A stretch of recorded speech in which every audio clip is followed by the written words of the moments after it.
stood at the front lines of law, leadership, and public service. Attorney Karen Jimeno, sharp, steady, a lawyer, and educator, turns complex issues into clear insight. Attorney Mike Toledo, seasoned, fearless, a strategist and communicator whose voice has shaped public understanding of law and governance. Together, they make the law accessible, connecting principles with real-life questions, confronting the issues that define our nation. This is Abogado. Good evening and welcome to Abogado, where we examine the law at the point where constitutional power, international justice, and democratic institutions collide. I'm Attorney Mike Toledo. And I'm Attorney Karen Jimeno. Tonight, a confrontation involving constitutional power, institutional authority, and the reach of international law has placed the Senate itself under intense scrutiny. Inside one of the country's highest democratic institutions, questions are now being raised about accountability, jurisdiction, and the limits of constitutional protection. Let's take a closer look. No one is above the law, but what happens when the law comes from an international court? After the ICC issued an arrest warrant against Senator Ronald Bato dela Rosa over killings linked to drug war, the Senate placed him under protective custody. Some say the Senate is defending its independence. Others argue it is shielding one of its own from accountability. Can parliamentary privilege override an ICC arrest warrant? Or does the Senate have an obligation not to obstruct it? Tonight, we confront a defining question. Does the Senate have an obligation to surrender Senator Bato dela Rosa? Joining us tonight is Attorney Mel Santamaria, one of the country's most recognized legal educators and constitutional law commentators. A former dean of the Far Eastern University Institute of Law and a longtime professor at the Ateneo School of Law. Dean Mel has remained active in major constitutional debates, including issues involving the ICC, crimes against humanity, and executive accountability. And also with us is Attorney Salvador Paulo Panelo Jr., Managing Partner of Panelo Law Office and one of the most visible lawyers defending Vice President Sara Duterte. Attorney Paulo currently serves as counsel in her perjury complaint and has emerged as a prominent legal voice in the Duterte camp's constitutional and political battles. Attorney Spaniero, good evening and welcome to Abogado. Nice to be here. Good evening. Thank you for having us. Yeah, it's going to be an interesting discussion, no? Especially with everything that happened this week. That's true. Well, one thing for sure, partner, we will not run out of issues as the things are unfolding before our eyes. And before we begin, let's first look at how tonight's discussion will unfold. We begin with the opening statements. Each guest delivers a focused 2-minute statement, laying out their perspective on the proposition. The conversation then unfolds through 2 key subtopics. For each subtopic, the guests take turns presenting their insights in 2-minute segments. Even if they share the same stand, they are encouraged to highlight different angles, supporting arguments, or real-world applications.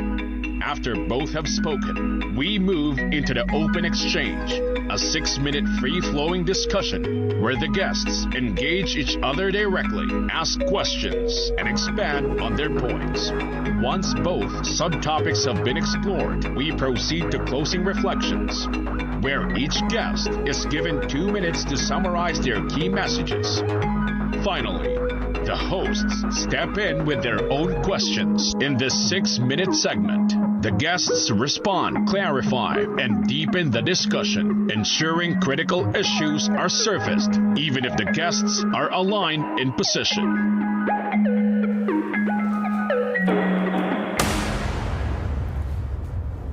And now we begin with opening perspectives. On May 11, the ICC unsealed an arrest warrant against Senator Ronald dela Rosa, or Bato, for crimes against humanity allegedly committed during the Duterte administration's anti-drug campaign.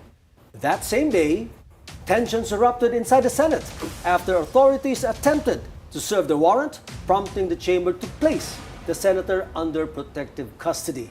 Now, my dear Dean Mel, from your legal perspective, when the subject of an ICC warrant is a sitting senator, in the case of Senator Bato, does the Senate have a constitutional obligation to surrender him or only a duty not to obstruct lawful processes? You have 2 minutes, Dean. The Senate has the duty to surrender Senator Bato. You know, in our constitutional setup, you have the executive, judiciary, and the legislature. That is the dispersal of powers. No, the executive executes the law, peace and order, foreign policy. The legislature makes laws and impeachment trials. So nakikita na natin doon yung delineation ng poder nila. So pagdating ng pag-i-issue ng warrant of arrest at saka pagsaserve ng warrant of arrest, alam natin kung sinong dapat gumawa nun. Ang dapat gumawa nun, executive. And so therefore, kung titingnan natin, if there should be a balancing of respect, dapat ang mananaig in favor of the executive because that is their job. So dapat alam na ng legislature na dapat gawin nila yon. Ngayon, ang tanong is that warrant of arrest valid, yung ICC warrant of arrest? Of course it is valid. Mag-umpisa tayo sa international law. Crime against humanity, genocide, piracy, that's international law. And our Constitution says that we accept the generally accepted principles of international law as part of the law of the land. So therefore, in 2009, gumawa tayo ng tulay, a legal bridge, and that is Republic Act 9851. 9851 says in Section 17 that kung inuusig na at iniimbestiga na ang isang taong pinaratanganan ng isang krimen against humanity, pwede nang ipahintulot ng gobyerno natin na sila na ang mag-usig at sila na ang mag-imbestiga. At kung kinakailangan, we could also deliver the suspect them. So meron yan. So remember this, Republic Act 9851 existed even prior to the Rome Statute. So even without the Rome Statute, it will exist independently. So yun yung tulay natin. And so that therefore, ang ating gobyerno can recognize an already existing investigation kasi nakalagay dun sa batas, already conducting an investigation. So pag already na... Yes, so yeah. therefore, sinabi ng gobyerno natin, pwede na yan. So therefore, because our government recognizes that jurisdiction, then we recognizes its processes, the ICC. Kaya kung mag-i-issue pa ng warrant of arrest dito, it's a redundancy. Hindi na talaga kailangan.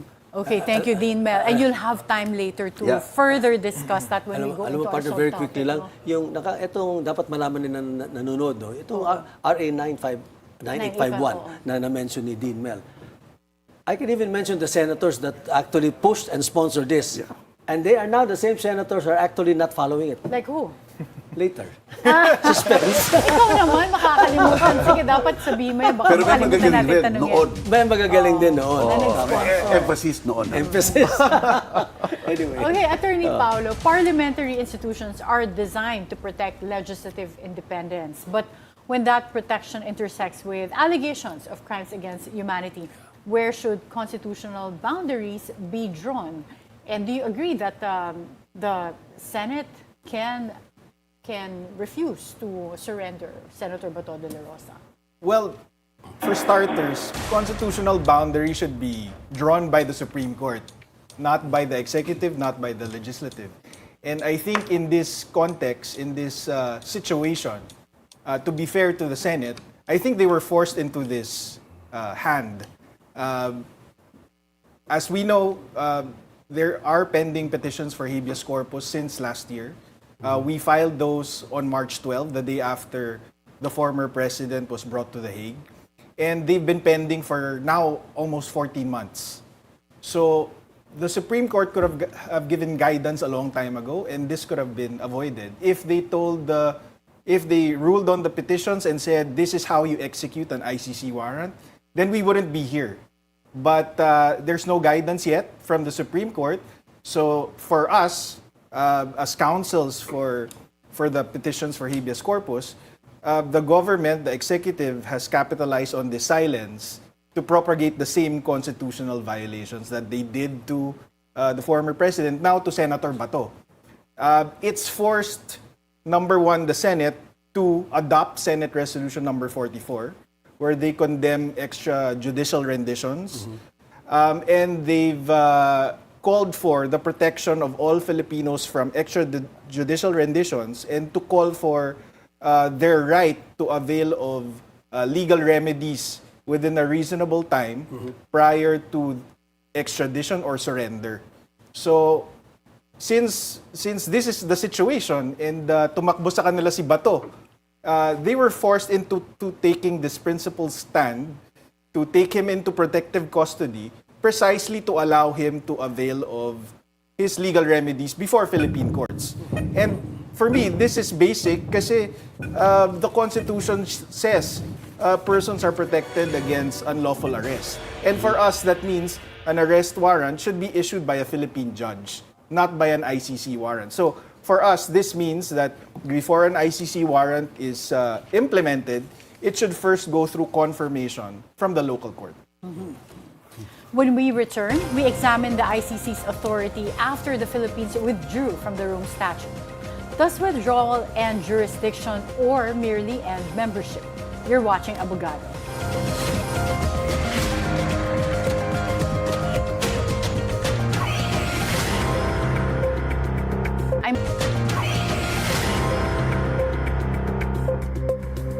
Welcome back. You're still watching Abogado. Tonight we ask, does the Senate have an obligation to surrender Senator Ronald dela Rosa?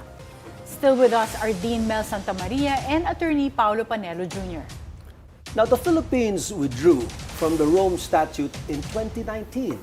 Yet, the ICC maintains that it retains jurisdiction over alleged crimes committed while the country was still a state party, relying in the clear provisions of Article 127 of said treaty.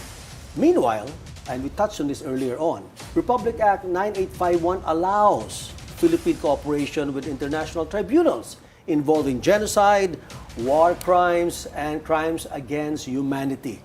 Now, Dean Mel, and by the way, even the pre-trial chamber in its decision said that they have jurisdiction.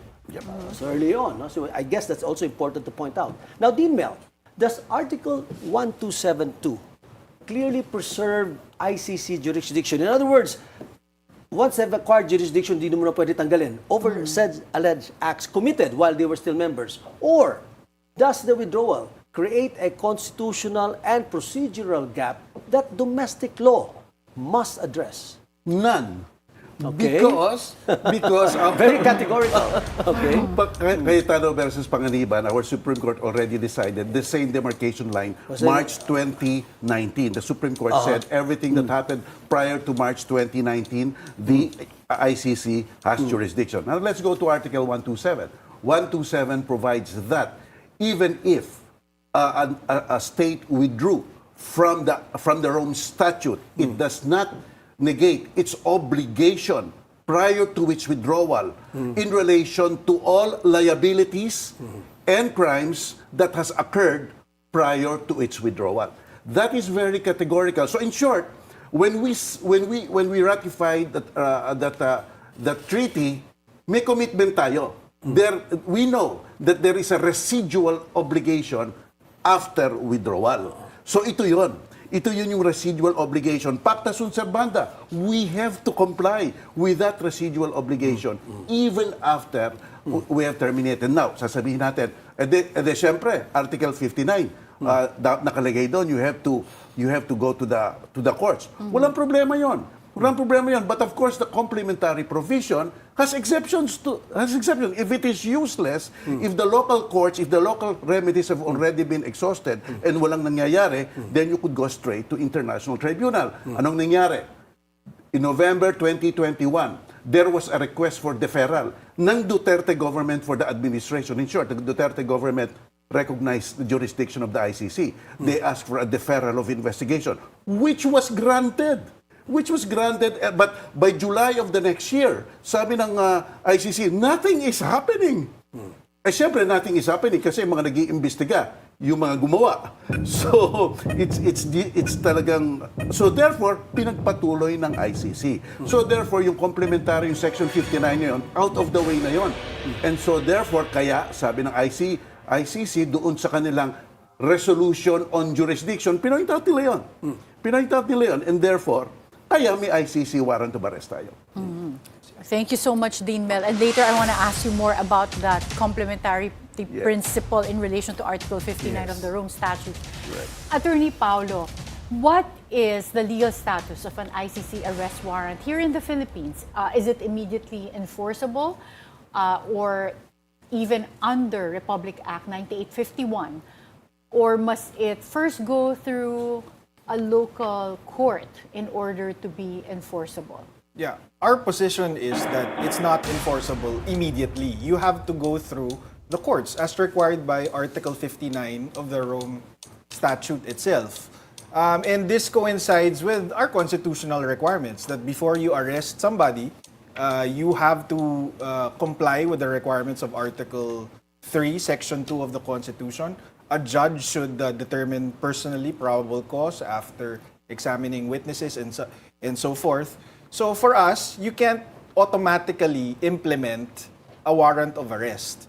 And I recall that while the last year, when there were discussions on the petitions for habeas corpus, the DOJ position was that RA 9851 gives it two options. One, extradition, which requires it to go through the local courts, and surrender, which they deem the executive option. But as we've all established today, the RA 9851 was passed with the Rome Statute in mind. The Rome Statute wasn't signed yet, but the deliberations will show that that was the design. It was supposed to put a bridge to the Rome Statute, to the ICC. So if surrender is actually a technical term. Extradition is a technical term. Extradition means transferring one person from one country to another country. Surrender means transferring a person from one country to an international court, specifically the ICC. And this is defined in the Rome Statute itself. So when you say surrender, it only means that you have to comply with the rules on surrender, which Article 59 says you should promptly bring this person before local judicial authority first, before you go to surrender. Okay, thank you so much, Attorney Paulo. And tamang-tama, now we're opening this for discussion. And I wanted to connect where we ended when it comes to Article 59 of the Rome Statute, where it does say there that when you have a person being arrested in a custodial state, that you have to bring them to a local judicial authority, which us lawyers would interpret to be our local courts. Yes. But Dean Mel, you mentioned that because wala na yung principle of complementarity. Wala na talaga. Then, There is none. bakit hindi na applicable yun? So like, for example, Because we are, if we say that the Philippines is not willing and able to prosecute the crimes against humanity that is the subject matter of this case, then bakit magiging wala na rin yung Article 59, which still clearly states that you have to bring the person arrested to a local judicial authority? Because we've already exhausted all remedies under the local jurisdiction. Ang complementary law is to give a chance to domestic law to exert their kind of justice. But wala na eh. Wala na eh, because at that point in time, humiling na ang Duterte administration ng deferment so that sila na mag-investigate. But absolutely nothing happened. Nag-follow up ang ICC, walang nangyayari. I'm sure wala talaga mangyayari doon. Kasi yung Duterte administration, ang inimbestiga sila rin eh. So, therefore, you could see the uselessness of it all. So, kaya nga, pumunta na sa ICC. Ngayon, ang punto ko, the crime against humanity, genocide, piracy, they are customary international law. And in international law, there are four sources of international law: treaty, customary international law, general principles of international law, and statements of well-renowned authorities. There is no hierarchy. They can exist together, they can exist independently. So even if wala yung Rome Statute, RA 9851 directs itself to customary international law. And as a matter of fact, it could exist independently. Number two, yung sinasabi na the judiciary sets boundaries. Of course not. The Constitution set boundaries. That's why we have respect. Basta't ginawa ng executive, we give great deference to the executive's action. Basta't ginawa ng legislature, we give deference to the legislative action as well as the judiciary. So makikita natin ngayon, hindi nag-issue ng TRO. Hindi naman ibig sabihin na porkit walang express provision ng SC, walang mangyayari. Silence is also a signal that something can be done. Yeah, your point on customary international law, erga omnes, no? Crime Correct, against humanity. yes. Siyempre, palatin-latin term din kami dito para that's how we justify our legal fees. By the way. Inaantay ni Attorney Mike kanina pa yan. Gusto kong gamitin itong Latin term na to. But yeah, you said that, no? Na yung complementarity principle. Do you agree though? Do you agree that there was really failure? Because that's the only time it applies, no? Na hindi na mag-apply yung provision na yun is when it is shown that the local courts, the local jurisdiction can no longer function as such. Is it true? Do you agree with that? Well, I recall that at the time, the Philippine government was being represented by Solicitor General Guevara. Maynard, and yes. I read their submissions, and they had proof that they had over 300 ongoing investigations and It was court functioning. cases. So that was their proof that, hey, we're doing our job. You shouldn't meddle with our process here, with our laws, with how we want to punish these crimes. So I don't agree that the investigations were going nowhere. I mean, for example, Kian de los Santos, or, diba, na convict yung mga pumatay sa kanya. Yes. Now, if you're talking about something, a case similar to what was filed there, which in the ICC, which comprises of like a systematic design for the drug war to do extrajudicial killings, then they should file one here. The complainants should file one here, and I'm sure that the Marcos government is will very willingly pursue this because ngayon, as we know, magkalaban na sila sa politika. So there's no reason why the Philippine government should not assert its sovereignty and its power to look into these crimes and prosecute them. And on that point, Dean Mel, sige, para sabay mo nang sagutin.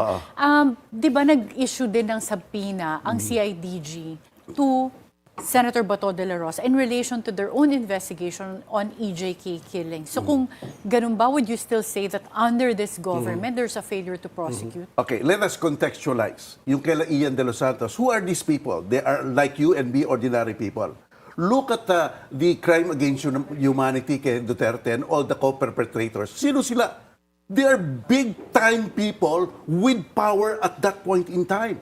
Do not compare Ian de los Santos with his powerful people. But he's a victim, Okay, number diba? one. Yes. Victim si Kian. Right. Oo. So therefore, you cannot. That is also contextualizing complementarity.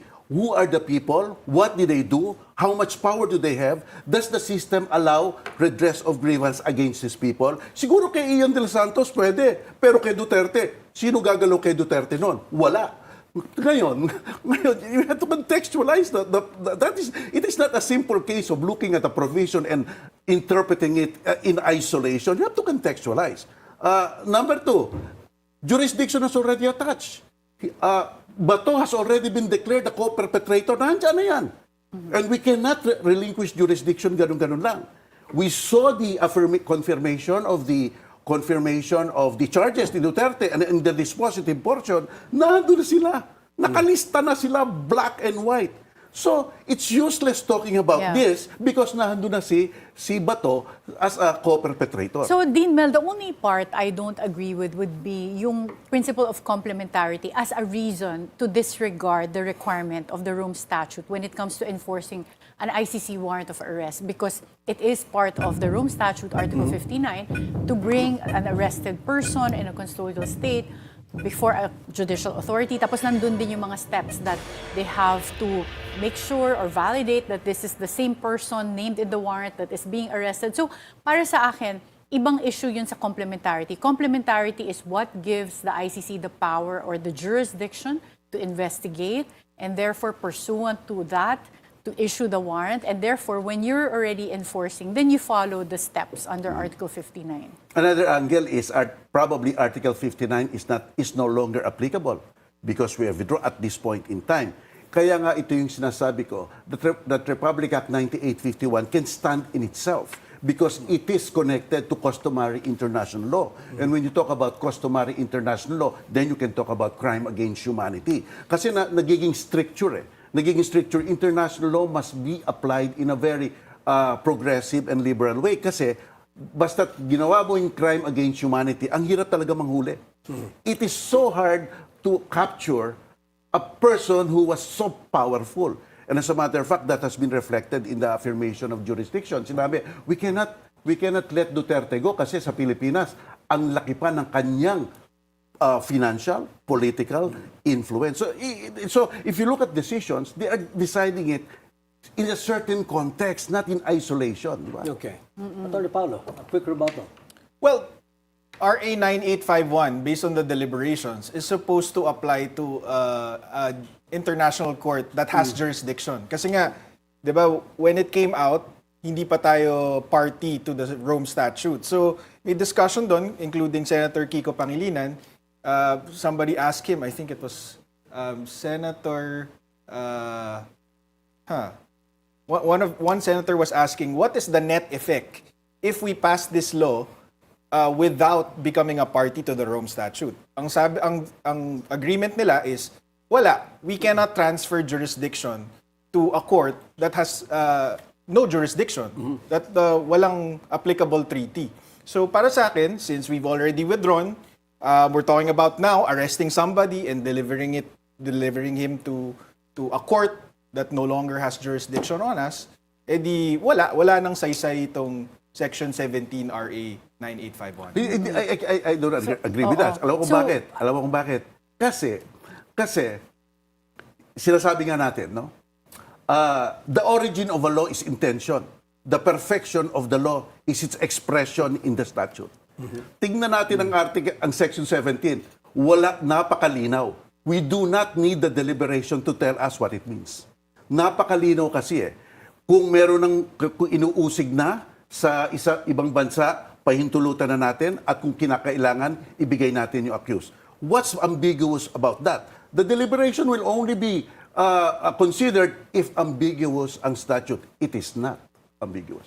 Okay, talaga napaka-interesting ito. Tama ka ata, partner. Bitin ang magiging one episode for this. Ako, sir, just one short rebuttal. Ang ambiguity is, the proof of that is that it's taken the Supreme Court now 14 months deliberating on this issue. So wala pa. That is silence. You cannot infer from silence any ambiguity. Maybe it's just the usual tardiness of the Supreme Court, but you cannot impute anything from that this silence. This is a writ of habeas corpus. You cannot impute anything from silence. You cannot impute something that is against public policy from silence. That is absurd. Oo nga. Okay, sige. Talaga interesting, no? Kasi Exactly. dapat nga, di ba merong mga timeline to decide habeas corpus cases. Exactly. But, okay, thank you so much, attorneys. We'll definitely talk about this more. Up next, parliamentary privilege and Senate custody. When does institutional protection preserve legislative independence? And when does it begin to obstruct justice? You're watching Abogado.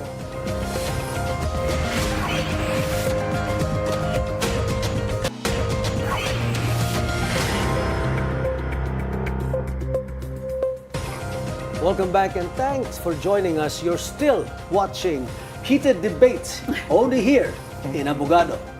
Now, we turn to the constitutional powers of the Senate itself. Article 6, Section 11 grants lawmakers immunity from arrest only for offenses punishable by not more than 6 years imprisonment. Prison correctional, if I'm not mistaken, no? Crimes against humanity under RA 9851, on the other hand, carry penalties far beyond that threshold. Still, the Senate placed Senator de la Rosa under this concept, which up to now I do not understand, concept of protective custody after ICC-linked arrest efforts inside the chamber? This raises difficult constitutional questions.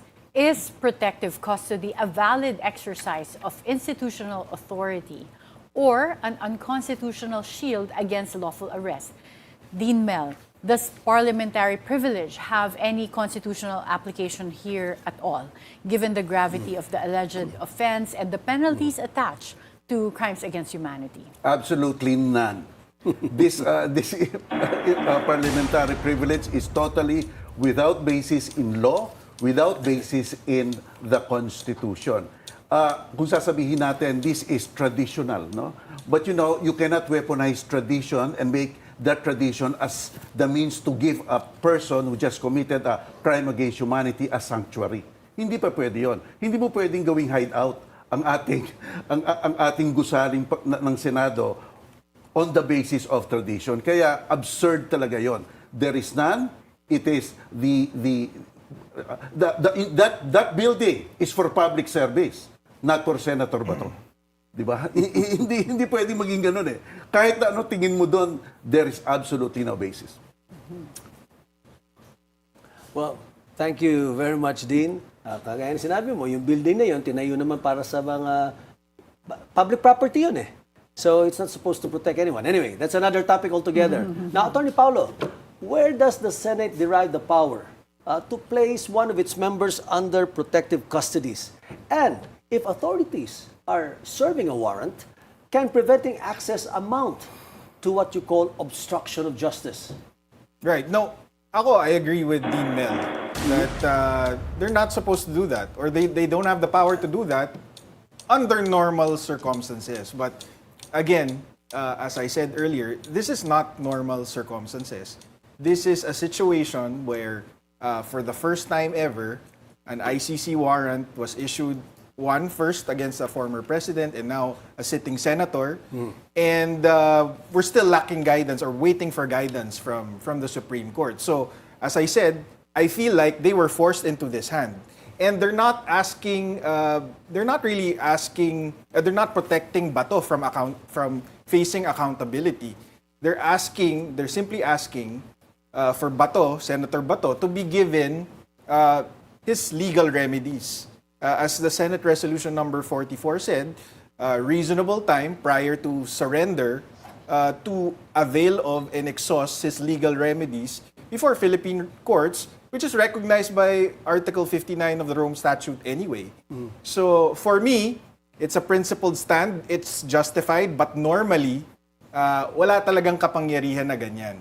As far as the obstruction of justice is concerned, I saw the press conference of Senate President Alan Peter Cayetano this afternoon, and he said that despite promises from the NBI, the actual ICC warrant, as transmitted to the PCTC, hasn't been presented to the Senate. So as far as they're concerned, while their position is we will only recognize a local warrant, even the ICC warrant itself hasn't been presented. So their position is, and I agree with them, that there's no obstruction of justice by trying to prevent the service of this warrant or the arrest of Senator Bato. Okay, so since we finished both of your statements here, we now will open this again for another discussion. But I'd like to throw in the views that were also exclaimed or expressed publicly. Like, for example, DILG Secretary John Vic Remulla said that the ICC warrant of arrest that Senator Trillanes or former Senator Trillanes was holding in the Senate is an unenforceable document.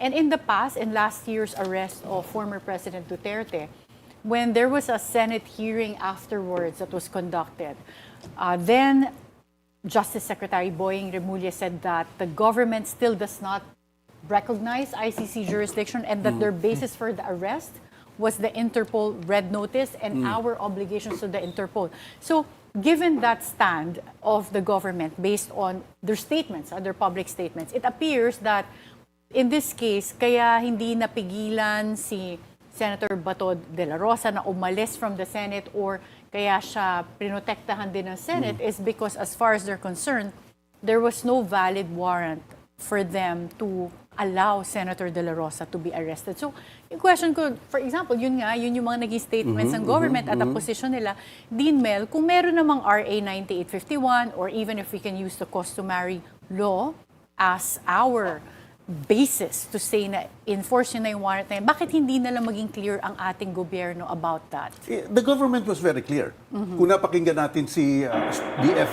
Department of Justice Polo Martinez kaninang umaga, he was saying, we have all along says that Republic Act 9851 was our basis. So saan nyo nakukuha yung walang position ng government? Kung sinabi yan kanina, express it just today, May 14, 2026, Polo Martinez categorically stated our position all along was Republic Act 9851. And he is speaking, and he is with the Department of Justice. And we should give deference and great weight to a spokesperson of the Department of Justice. Kung nagkakalabuan man tayo, doon tayo papaling. Diba? So wala, there is no problem. There is no problem. Kaya I cannot see where that's coming. Hindi ko makita kung saan nanggagaling yun dahil meron naman categorical stand ang ating gobyerno. Paulo. Ako, sir, speaking of DOJ spokespersons, actually, si DOJ spokesperson, Miko Clavano, at that time, nung inaresto si Pangulong Duterte, ang sabi niya, ang basis nila for arresting the former president is Article 59 of the Rome Statute at ang DOJ daw ang competent judicial authority. Yun ang position nila nung bago namin i-file yung petition for habeas corpus. Pagka-file namin, biglang nagbago ng tema, RA 9851 na. So that's number one. Number two, tingin ko kasi dito, gustong i-recognize ng Marcos government ang ICC, pero hindi sila maka-turn back because nung magkakampi pa sila ni Duterte, ang pronouncements nila clear. Hindi namin rene-recognize yung ICC, hindi kami makikipagtulungan dyan. So, biglang napasok yung Interpol. They said they will cooperate because of our obligations to the Interpol. But what did we find out during this petition for habeas corpus? What we found out was that the arrest warrant from the ICC was emailed from an ICC email address to Interpol Manila. Now, Interpol Manila, sino ba yan? That's the PCTC. In other words, mga empleyado rin yan ng Pilipinas. Hindi yan Interpol officials. It was just a request from an ICC email address to Interpol Manila composed of Philippine officials. So even their excuse of complying with Interpol obligations is not true. It's a farce. Hindi yun totoo. Ang punto dyan, ang huling punto dyan, authentic ba yung dokumento? Kasi kahit sa ICC. Oo, kahit saan manggaling-galing yan, kahit anong pumasa-pasa dyan, basta't ang hinahawak mo, authentic na document, it solves everything. Dean, but I have a question. Sino ba dapat ang nag-enforce ng ICC arrest warrant? Because the visible figure last Monday was former Senator Trillanes, and that's why on the plenary of Senate, people were asking, is he already the process server for the ICC? But in general, sino ba? Meron ba dapat representative from ICC na dumadating? In this particular case, it's the Department of Justice. Remember, the NBI is under the Department of Justice. Kaya yung puntong yan, wala nang problema yan, basta't ma-serve yan. No? So it's a government entity, that is the representative of the government, and it is so useless for anybody to even, create confusion on that. Basta't DOJ, NBI, sinerve niya, gobyerno yan, ayos na yan. Okay. Attorney Paulo. Who should serve it? For me, it should be somebody from the government, number one. But ang mas importante dyan is dalhin mo sa korte. Diba? Actually, yung dadalhin sa korte, dapat nga mauna muna yung arrest warrant from a local court bago mo dadalhin sa korte. Tapos, doon mo i-discuss ngayon yung validity ng ICC warrant. Yun ang tingin namin. Because for us, Dean Mel has said RA 9851, customary international law, pero for us, of course, Constitution remains supreme in the Philippines. Teka muna, tingnan natin ang konstitusyon. Ang sinasabi mo ba yung Bill of Rights? Yes. Ang sinasabi mo ba na walang warrant of arrest, no warrant of arrest should issue unless by a judge? Yes. Di ba? Qualified ba yung judge? Hindi naman eh. we cannot distinguish what is not distinguished, di ba? Nakalagay doon, judge. So you're saying local judge or foreign judge? Of course, because ang gumawa ng, tanda natin, ang gumawa ng 2009, Republic Act 9851, hindi pa nga pangkaraniwang senator to. Sila Miriam Defensor Santiago to. Sila Juan Ponce Enrile to. Sila sagisag to. I could not even pretend that I am better than they. Ibig sabihin ko, nakita na nila yan. Kaya ginawa nilang tulayan, Republic Act 9851, diyan sa ating, sa crime against humanity, so that nakita na nila, kung may judge na nag-decide na may probable cause, okay na rin dito. You cannot interpret the Constitution in a vacuum. You must interpret the Constitution in the light of what is happening today. Otherwise, parang ang Constitution natin, a statue in a museum, walang hindi gumagalaw. Well, sir, with all due respect, diba, judicial power is vested in the Supreme Court and such lower courts that may be created by law. Obviously, ICC is not one of those.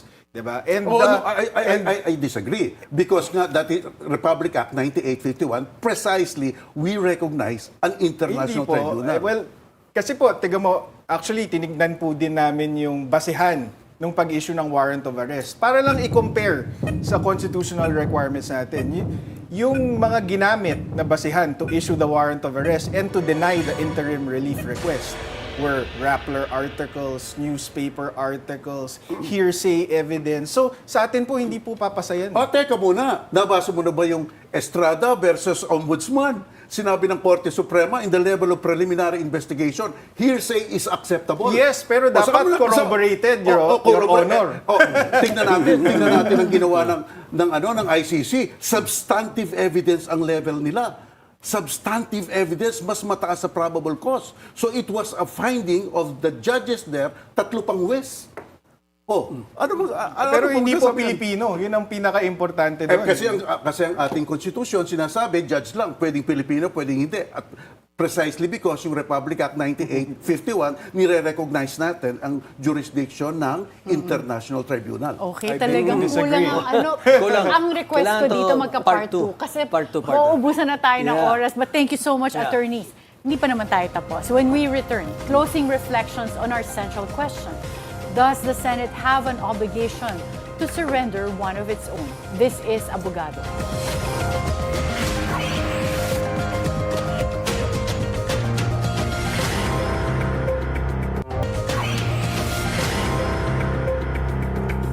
Welcome back, and you're still watching Abogado. And for those who just tuned in, unfortunate for you because you just missed really a very heated but intellectual discussion on this particular issue.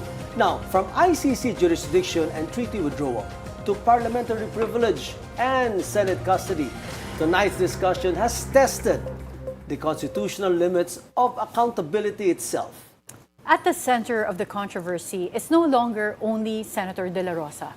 It is the larger question of how democratic institutions respond when international criminal law reaches the political establishment. We now ask for closing reflections. Dean Mel, your final statement. Well, we just witnessed what happened in the Senate. And what happened in the Senate is a manifestation of everything that is sick in the system. No, we saw, for example, tradition being weaponized to give sanctuary to a person suspected of committing a crime. We see, for example, accountability being viewed as an attack. And we see, for example, right or wrong being submerged to loyalty. And we see, for example, it mirrors, what happened mirrors a feudalistic mentality where you have to associate yourself with power to be able to get justice, not innocence. Diba? So nakikita natin, bakit tayo na-frustrate? Why did we feel disappointed and frustrated? Kasi nakikita natin, ang powerful, pinoprotektahan ng powerful. Di ba? Ang isang malakas na tao, pinoprotektahan ang isa pang malakas na tao. Dapat pabayaan na lang natin si Senator Bato. PMAer yan. Kaya niya na ang sarili niya. Bakit pa natin kinakanlong? Iyon ang nakakainis. That is the psychological effect sa mga taong nanonood. Kaya kayo at ako, naiinis. Bakit ganon? Dalawa ang klase ng hustisya. Basta't pala may connection ka, ang galing, nadidelay ang administration of justice. Pero kung ikaw ay pangkaraniwang tao, kulong ka kaagad. That's the point. That's the whole, that is the message of what we witnessed last night. It's a feudalistic, it's what is sick in the system. Talagang it mirrors it mirrors justice which is not there, but only they're wrapped in complexities which only the rich and the powerful can navigate. Basta't hindi ka powerful, hindi mo mananavigate yan kasi wala kang pupuntahan. Iyan ang message kagabi. Attorney Paulo, your closing reflections. Yeah. So, for me, it's not about evading accountability. It's about asserting sovereignty. The point is that a Filipino accused of committing a heinous crime against fellow Filipinos in the Philippines should be decided based on Philippine law, Philippine rules of evidence, and by fellow Filipinos as judges. We shouldn't outsource our justice to strangers, to our system of government, our evidence, our culture, and the harsh realities that shape the decisions during the drug war. Wala akong bilib sa mga banyaga. I've been following the ICC because I need to, because of the petitions for habeas corpus. Wala akong kabilib-bilib. Kasi nababasa ko yung mga decision nila, napakababaw, yung ebidensyang ginagamit nila, napakababaw. Hindi yun papasa dito. At alam ko na merong bad reputation sa publiko ang judicial system natin. I'm here to tell you, I'm not a veteran lawyer compared to Dean Mel, of course. I've been practicing for close to 15 years, and I can tell you that 90% of the time, the judges here that I encounter are fair. And they rule based on evidence, they're not influenced, they're not compromised. So that's why I'm still practicing. Kasi kung ang punto pala natin is wala tayong mapapatunguhan dito sa justice system natin, di ba? Hindi na ako magiging abogado. Pero proud akong maging Filipino lawyer because I know while our system is imperfect, it's working. So para sa akin, dapat dito linilitis si Pangulong Duterte at saka si Senator Bato. Okay, thank you so much, Dean Mel and Attorney Paulo. And a few seconds na lang, partner, I'll give you the opportunity for your own closing statement. Sino yung mga senators na nag-draft ng RA 9851 na sinasabi mo hindi sinusunod ngayon? Masasabi ko lang, mayroon akong selective amnesia. Pinaasa mo kami, sabi mo, sasabihin mo mamaya. Okay, our thanks to Dean Mel Santamaria and Attorney Paulo Panelo Jr. Hahanapin ko na lang yan sa deliberations. For helping us navigate one of the most consequential constitutional questions facing the country today. Because in the end, the issue is not only whether international law can reach a sitting center. It is whether democratic institutions remain accountable when power itself is under scrutiny.